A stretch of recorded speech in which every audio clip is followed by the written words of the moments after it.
Hello guys, good morning. Welcome back to Satta Parvez blog. कैसे हैं आप सब? उम्मीद करती हूँ अच्छे होंगे और आप लोगों की दुआओं से मैं भी अच्छी हूँ। और फिर मैं हाजिर हो गई हूँ एक नए ब्लॉग के साथ आपके सामने। तो आज तो सुबह काफ़ी देर हो गया, हमारा नाश्ता हो गया। दरअसल सुबह उठ के खबर मिली कि सासू माँ की तबीयत बहुत ख़राब हो गई है कल रात से। तो फिर हम लोग के पास कॉल आया तो फिर गए वहाँ पे। तो तब तक उनकी तबीयत ठीक नहीं थी। फिर हम लोग वहाँ पे जाके बैठे, मेडिसिन वगैरह लेने के बाद में ब्लड टेस्ट, प्रेशर उनका टेस्ट हो गया, नाश्ता कर ली। फिर जब उन्हें अच्छा फील होने लगा तो वो खुद ही बोली कि अब आप लोग जाइए, क्योंकि फरहान अकेला है, जाके उसे नाश्ता वगैरह कराओ, मैं भी ठीक हूँ। तो वापस आए हैं और फिर हस्बैंड लोग अपॉइंटमेंट ले लिए, जो डॉक्टर से वो दिखाती हैं। तो उनका 12:30 बजे अपॉइंटमेंट है, तो हस्बैंड लोग अभी लेकर जाएंगे उनको। तो इसी वजह से आज थोड़ा नाश्ता में लेट हो गया, क्योंकि उनकी तबीयत ना खराब हो गई थी। असल में उन्हें, वो हार्ट पेशेंट है, उन्हें शुगर है, बीपी है। तो उनकी तबीयत ऐसे खराब ही रहती है, लेकिन कभी कभी अचानक से बहुत ज़्यादा खराब हो जाती है। तो इस वजह से थोड़ा सा मन खराब हो गया, क्योंकि उनकी तबीयत अचानक से खराब हो गई। तो फिर घर आई, नाश्ता बनाई, सबको नाश्ता दी, और उसके बाद अभी मैं कुकिंग में फिर वापस से लग गई कि जल्दी जल्दी कुकिंग कर लूँ, क्योंकि फरहान का भी कोई ठिकाना नहीं कब भूख लग जाए उसे। तो यहाँ पे कुकिंग स्टार्ट है। अभी फरहान भी फ्रेश नहीं हुए हैं, घर भी मैं कुछ नहीं की हूँ। आज मैं बोली कि अगर आई हूँ, किचन में लगी हूँ, तो मैं अभी सारा काम पहले किचन का कर लेती हूँ, फिर मैं जा करके घर वगैरह क्लीन करूँगी, फरहान को फ्रेश करूँगी। तो वही है। और अगर आप लोगों को मेरा ब्लॉग अच्छा लगता है तो एक लाइक, शेयर, और जो लोग अभी तक सब्सक्राइब नहीं किए हैं तो प्लीज सब्सक्राइब कीजिए, मुझे सपोर्ट करिए, और बेल आइकन को प्रेस करना मत भूलिएगा। बेल आइकन को प्रेस करते ही मेरे नेक्स्ट वीडियो का नोटिफिकेशन आप तक चला जाएगा। तो चलिए धीरे धीरे काम भी करती हूँ। तो यहाँ पे मैं कुंदरी और आलू की भाजी चढ़ाई हूँ और उसे लाल कर रही हूँ धीमे धीमे आँच में, ताकि ये अच्छी से लाल हो जाए, क्योंकि भाजी अगर लाल ना होना तो अच्छी नहीं लगती है। तो यहाँ पे भाजी लाल हो रही है और साइड में मैं रोटी बनाने की तैयारी कर रही हूँ, ताकि रोटी भी बना लूँ। फरहान दोपहर में चावल नहीं खाते हैं, फरहान को तीनों टाइम रोटी चाहिए, तो उसके लिए मुझे रोटी बनानी पड़ती है। तो अक्सर मैं सुबह नाश्ते के टाइम पे ही उसके लिए लंच कर भी बना लेती हूँ रोटी, लेकिन आज नहीं बना पाई। नीचे घर चली गई तो आने के बाद सिर्फ नाश्ता का बनाई, टाइम कम था, तो इसीलिए मैं दोपहर का ये चिकन बना चुकी थी, चावल बना चुकी थी, और ये कुंदरी आलू की भाजी चढ़ाई थी, और साइड में मैं रोटी बना लूँगी सोची। फिर उसके बाद मैं घर क्लीन करने जाऊँगी। तो एक साइड पे भाजी धीमी धीमी आंच में लाल होती रहेगी, और एक साइड पे मैं रोटी बना लूँगी। और मेरे यहाँ ना कुंदरी की भाजी हस्बैंड भी बहुत पसंद से खा लेते हैं, मुझे भी अच्छा लगता है। और फरहान का अगर टेस्ट है बस चिकन, उसे चिकन होना चाहिए, तो उस वजह से मुझे ना रोज़ चिकन बनाना पड़ता है। चाहे मैं थोड़ा बनाऊँ चाहे ज़्यादा बनाऊँ, तो उसके लिए मैं हमेशा बना कर ही रखती हूँ। तो यहाँ पे वही है, और साथ में मैं बगल में रोटी अब बनाना स्टार्ट कर चुकी हूँ। तो मैं सोच रही हूँ कि साथ ही साथ मैं रात की भी रोटी बना लूँ, क्योंकि अच्छा रहेगा। फिर अगर चली जाऊँगी ना तो फिर नीचे से आने में कभी 9:30-10 बज जाते हैं, तो कभी नमाज़ पढ़ के रोटी बनाने में लेट हो जाता है। तो आज मुझे मन कर रहा है कि मैं क्यों ना एक ही बार रोटी बना लूँ, क्योंकि शाम में जाऊँगी नीचे घर, सासू माँ की भी तबीयत ठीक नहीं है, तो लेट होगा आने में, तो आकर रोटी नहीं बना पाऊँगी। तो इस वजह से मैं रोटी बना ले रही हूँ साथ ही साथ। और इसके बाद फिर फरहान को भी फ्रेश करना है, उसे भी अभी तक फ्रेश नहीं की हूँ।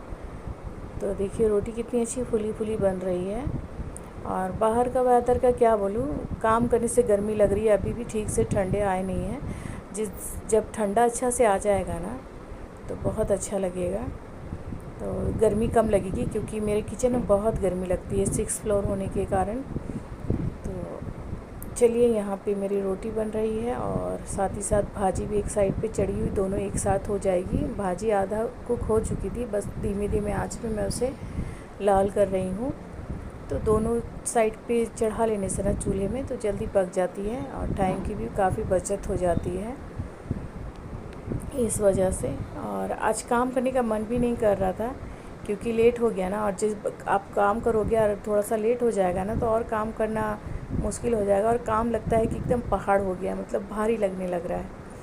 तो इस वजह से तो यहाँ पे मेरी रोटी कंप्लीट हो गई थी, तो मैं गैस वगैरह अच्छे से क्लीन कर ले रही हूँ। ऐसे नाश्ते के बाद क्लीन हो जाता है, लेकिन आज नहीं कर पाई क्योंकि नाश्ते के बाद डायरेक्ट फिर दोपहर का लंच में कुक करने लग गई, तो मेरा गैस क्लीन हो गया था। साथ ही साथ में काउंटर भी क्लीन कर ली थी, बस ये लास्ट एक बार क्लीन कर रही हूँ।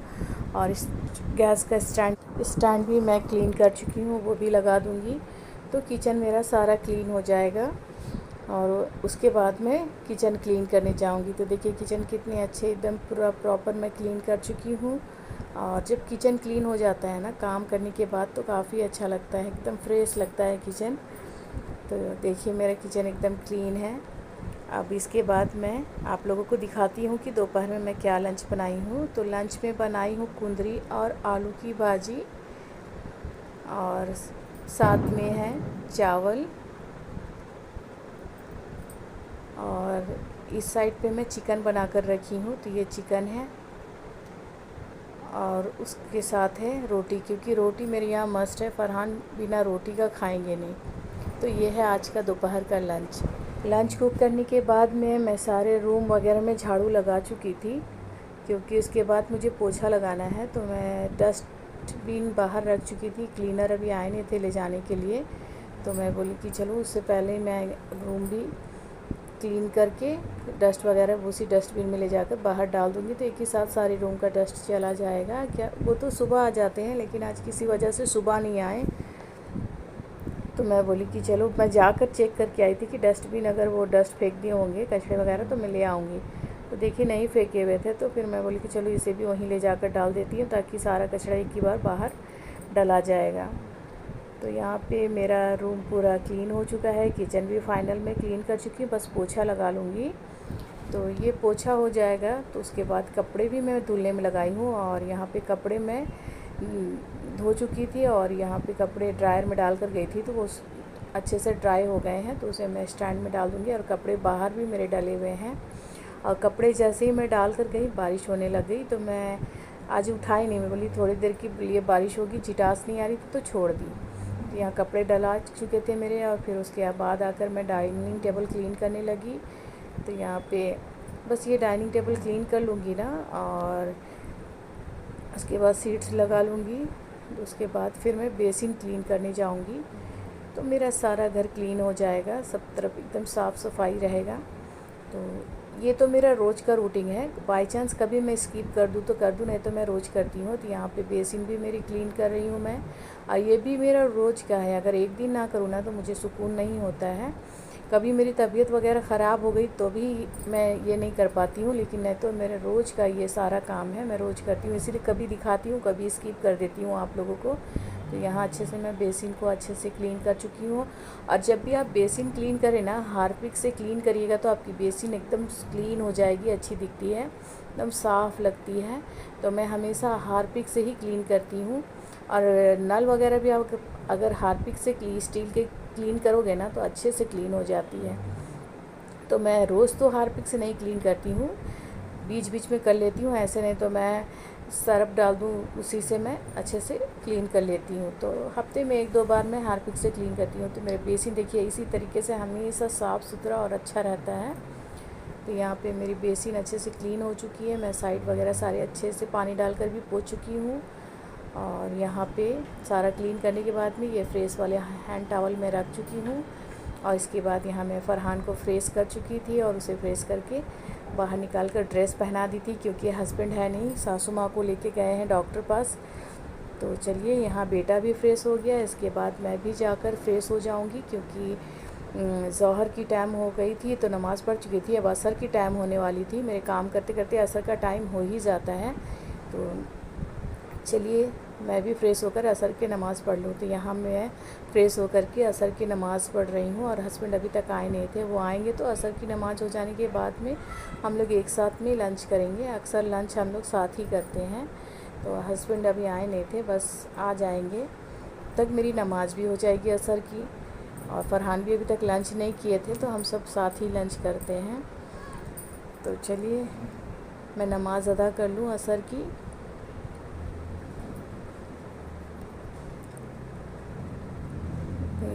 यहाँ पे हस्बैंड आ गए थे तो मैं लंच निकाल रही हूँ, क्योंकि आकर बोले कि चलो 4 बजे फिर जाना है अम्मा को लेकर के एक्सरे के लिए और ब्लड टेस्ट के लिए। सुबह जब वो गई थी 12:30 बजे तो वो बंद हो गया था, तो बोले लंच जल्दी से कर लो और तैयार हो जाओ, क्योंकि 4:45 पे निकल चलेंगे हम लोग। तो वही मैं लंच दे रही हूँ। तो हस्बैंड बोल रहे हैं कि मैं बिरयानी नहीं खाऊंगा, तो मैंने थोड़ी सी बिरयानी आपके लिए है, आप खा लीजिए, मैं सादा चावल खाऊंगी। तो वही खा रही हूँ और सासू माँ के बारे पूछ रही हूँ कि अभी उनकी तबीयत कैसी है। तो बोल रहे हैं कि पहले से ठीक है, बट टेस्ट लिखे हैं, एक्सरे लिखे हैं, तो वो तो कराना बहुत ज़रूरी है और कल डॉक्टर रिपोर्ट लेकर दिखाने जाएंगे, तभी बता पाएंगे कि अम्मा को मेन प्रॉब्लम हुआ क्या है। तो ऐसे मेरी सासू माँ बहुत बीमार रहती है, ऐसे कमज़ोर है बेचारी का, बाईपास सर्जरी है हार्ट, और बहुत सारे थायराइड वगैरह भी हैं, तो शुगर है, बीपी है, तो उनको तकलीफ़ होती रहती है, कभी कभी अचानक से ज़्यादा भी हो जाती है, वही हस्बैंड बता रहे हैं। और यहाँ पे मैं सो चुकी हूँ, तो जल्दी जल्दी मैं बोल रही हूँ लंच कर लूँगी, तो फिर मैं तुरंत रेडी हो जाऊँगी, क्योंकि टाइम कम था हमारे पास।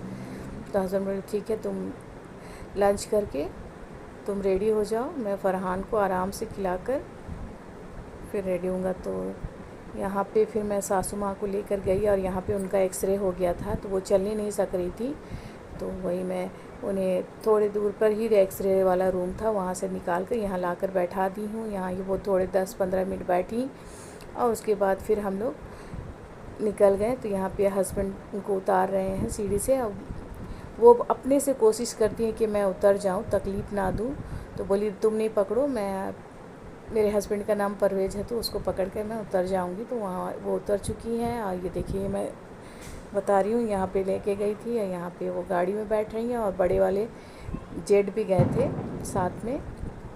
तो दोनों भाई थे और मैं गई थी और सासू माँ के साथ। तो चलिए उनका सब चीज़ हो गया। तो यहाँ पे उनका रुमाल मेरे पास था, तो वो रुमाल मांग रही है, तो मैं उन्हें रुमाल दे रही हूँ।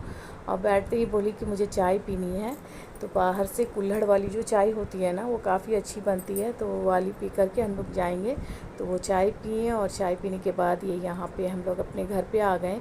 तो चलिए मैं अब यहाँ पे थोड़ी देर रहूँगी। तो चलिए मैं अपना वीडियो का एंड यहीं लेती हूँ और फिर मैं मिलती हूँ एक नेक्स्ट ब्लॉग में। तब तक आप अपना ख्याल रखें, खुश रहें, दुआओं में याद रखें, और मेरी सासू माँ के लिए भी दुआ करें कि वो जल्दी जल्दी अच्छी हो जाए।